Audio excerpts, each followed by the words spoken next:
ಇನ್ನು ಧಾರಾವಾಹಿಯಲ್ಲಿ ಹೆಸರನ್ನ ಮಾಡಿದಂತಹ ಕಿರುತೆರೆಯ ನಟಿ ನಂದಿನಿ ಆತ್ಮಹತ್ಯೆ ಪ್ರಕರಣಕ್ಕೆ ಸಂಬಂಧಪಟ್ಟಂತೆ ಇದೀಗ ಆತ್ಮಹತ್ಯೆಗೆ ಶರಣಾದ ನಟಿ ನಂದಿನಿ ಡೈರಿ ಪತ್ತೆಯಾಗಿದೆ. ಬೆಂಗಳೂರಿನಲ್ಲಿ ನಡೆದಂತಹ ದುರ್ಘಟನೆ ಇದು. ಆತ್ಮಹತ್ಯೆಗೆ ಶರಣಾದ ನಟಿ ನಂದಿನಿ ಡೈರಿ ಪತ್ತೆಯಾಗಿದೆ. ನಂದಿನಿ ವಾಸವಿದ್ದಂತಹ ಪಿಜಿಯ ಕೊಠಡಿಯಲ್ಲಿ ಡೈರಿ ಪತ್ತೆಯಾಗಿದೆ. ಸರ್ಕಾರಿ ಕೆಲಸ ಇಷ್ಟವಿಲ್ಲವೆಂದು ಡೈರಿಯಲ್ಲಿ ಉಲ್ಲೇಖ ಮಾಡಲಾಗಿದೆ. ಇನ್ನ ನನಗೆ ನಟನೆ ಇಷ್ಟ ಅಂತ ಡೈರಿಯಲ್ಲಿ ಬರೆದಿರುವುದು ನಂದಿನಿ ಅವರ ಡೈರಿ ಸಿಕ್ಕಿದೆ. ಮನೆಯಲ್ಲಿ ತನ್ನ ಮಾತು ಕೇಳ್ತಿಲ್ಲ ಅಂತ ಕೂಡ ಡೈರಿಯಲ್ಲಿ ಉಲ್ಲೇಖಿಸಲಾಗಿದೆ. ಡೈರಿ ವಶಕ್ಕೆ ಪಡೆದು ಪರಿಶೀಲನೆ ನಡೆಸಲಾಗ್ತಾ ಇದೆ ಕೆಂಗೇರಿ ಪೊಲೀಸರಿಂದ.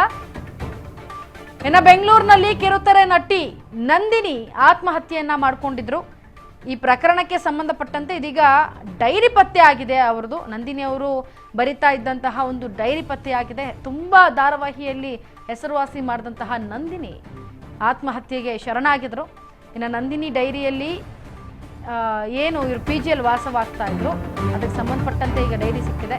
ಭಾನುವಾರ ಸಂಜೆ ಸ್ನೇಹಿತ ಪುನೀತ್ ಅವರ ಜೊತೆ ಇವರು ಮಾತುಕತೆ ನಡೆಸಿದ್ದಾರೆ. ಇನ್ನು ಭಾನುವಾರ ರಾತ್ರಿ 11:23 ಸುಮಾರಿಗೆ ಪಿಜಿಗೆ ವಾಪಸ್ ಆಗಿದ್ದಾರೆ. ನಂತರ ರೂಮ್ ಲಾಕ್ ಮಾಡಿಕೊಂಡು ಆತ್ಮಹತ್ಯೆಗೆ ಶರಣು ಆಗಿದ್ದಾರೆ ಅನ್ನೋದು ಗೊತ್ತಾಗ್ತಾ ಇದೆ. ರಾತ್ರಿ 11:30 ಬಳಿಕ ನಂದಿನಿಗೆ ಕರೆ ಮಾಡಿದ ಪುನೀತ್ ಕರೆ ಸ್ವೀಕರಿಸದೇ ಇದ್ದಾಗ ಪಿಜಿ ಮ್ಯಾನೇಜರ್ಗೆ ಕರೆ ಮಾಡಿದ್ದಾರೆ. ಪಿಜಿ ಬಳಿ ತೆರಳಿ ಪರಿಶೀಲಿಸಿದಾಗ ಆತ್ಮಹತ್ಯೆ ಮಾಡಿಕೊಂಡಿರೋದು ಬೆಳಕಿಗೆ ಬಂದಿದೆ. ಕಿಟಕಿಗೆ ವೇಲ್ನಿಂದ ನೇಣು ಬಿಗಿದುಕೊಂಡು ಸುಸೈಡ್ ಅನ್ನ ಮಾಡಿಕೊಂಡಿದ್ದಾರೆ ನಂದಿನಿ. ಇನ್ನು ಭಾನುವಾರ ಸಂಜೆ ಸ್ನೇಹಿತರ ಜೊತೆ ನಂದಿನಿ ಇದ್ರು. ಡೈರಿ ಕೂಡ ಪತ್ತೆ ಆಗಿದೆ ಒಂದ್ ಕಡೆ. ಆದ್ರೆ ಡೈರಿ ವಶಕ್ಕೆ ಪಡೆದುಕೊಂಡು ಒಂದ್ ಕಡೆ ಏನು ಪರಿಶೀಲನೆ ನಡೆಸ್ತಾ ಇದ್ರೆ ಭಾನುವಾರ ರಾತ್ರಿ 11:26 ಸುಮಾರಿಗೆ ಪಿಜಿಗೆ ವಾಪಸ್ ಆಗಿದ್ರು. ನಂತರ ರೂಮ್ ಲಾಕ್ ಮಾಡಿಕೊಂಡು ಆತ್ಮಹತ್ಯೆಗೆ ಶರಣಾಗಿದ್ದಾರೆ. ಅದಕ್ಕೂ ಮುಂಚೆ ಪುನೀತ್ ಮನೆಗೆ ಹೋಗಿ ಬಂದಿದ್ರು ನಟಿ ನಂದಿನಿ. ಅದಾದ ನಂತರ ಈ ಕೃತ್ಯವನ್ನ ಎಸಗಲಾಗಿದೆ.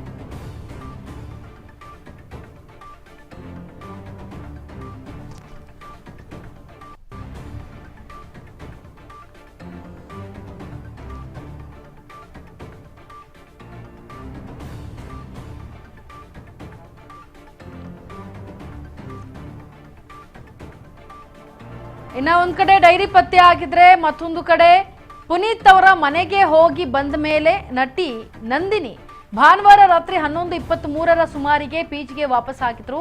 ನಂತರ ರೂಮ್ ಲಾಕ್ ಅನ್ನ ಮಾಡಿಕೊಂಡ್ರು. ಆಮೇಲೆ ಆತ್ಮಹತ್ಯೆಗೆ ಶರಣಾಗಿದ್ದಾರೆ. ರಾತ್ರಿ 11:30 ಬಳಿಕ ನಂದಿನಿಗೆ ಕರೆ ಮಾಡಿದ್ದಾರೆ ಪುನೀತ್. ಅವರು ಕರೆ ಸ್ವೀಕರಿಸಲ್ಲ. ಆಗ ಪಿಜಿ ಮ್ಯಾನೇಜರ್ಗೆ ಕರೆ ಮಾಡಿ ತದನಂತರ ಪಿಜಿ ಬಳಿ ಬಂದು ಅಲ್ಲಿ ಪರಿಶೀಲನೆ ಮಾಡಿದಾಗ ಆತ್ಮಹತ್ಯೆ ಮಾಡ್ಕೊಂಡಿರೋದು ಬೆಳಕಿಗೆ ಬಂದಿದೆ. ಕಿಟಕಿಗೆ ವೇಲನ್ನ ಹಾಕಿ ನೇಣು ಬಿಗಿದುಕೊಂಡು ಸುಸೈಡ್ ಮಾಡ್ಕೊಂಡಿರೋಂಥದ್ದು. ಆತ್ಮಹತ್ಯೆ ಮಾಡ್ಕೊಳ್ಳೋವಂಥದ್ದು ಏನು ಇರಲಿಲ್ಲ. ಆದರೆ ಕೂತು ಏನೇ ಪ್ರಾಬ್ಲಮ್ ಇದ್ರೂ ಕೂತು ಮಾತಾಡಬೇಕು. ಆದರೆ ಒಂದೇ ಸಲ ಆತ್ಮಹತ್ಯೆ ಮಾಡ್ಕೊಂಡ್ರೆ ಯಾವುದು ಪರಿಹಾರ ಸಿಗೋದಿಲ್ಲ. ಆತ್ಮಹತ್ಯೆಗೆ ಪರಿಹಾರ ಆಗಬಾರ್ದು. ಅದರಿಂದ ಹೊರಗೆ ಬರೋದನ್ನ ಯೋಚನೆ ಮಾಡಬೇಕು. ಯುವ ಜನತೆ ಅದನ್ನ ಫಸ್ಟ್ ಥಿಂಕ್ ಮಾಡಬೇಕು.